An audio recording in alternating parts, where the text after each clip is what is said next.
Welcome to the Learning Pines YouTube. We hope this video helps. You start by ensuring iCloud Photos is enabled so photos stay in iCloud when removed from this Mac. Open System Settings, click your Apple ID, then Photos, toggle iCloud Photos on. Once done, verify your iCloud storage has room if it's near full, free space first so uploads don't fail. Make a QuickTime machine backup now. It protects you if something goes wrong. This avoids accidental permanent loss while you proceed to remove local copies.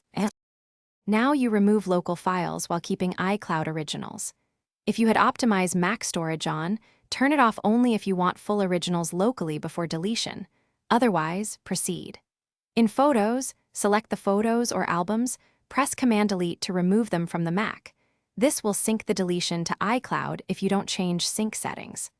Once deleted, go to Recently Deleted and choose Delete All to free disk space. Make sure you're deleting only local copies. To preserve pictures in iCloud while removing them from this Mac, disable Photos Sync on the Mac after deletions. Go to System Settings, Apple ID Photos, then turn off iCloud Photos. This stops further syncing and prevents deletions from affecting iCloud. Make sure your images are still viewable at iCloud.com or on another device before wiping local files.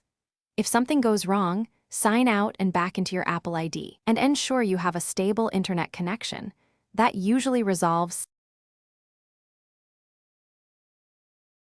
Thanks for watching. Consider subscribing if we helped you.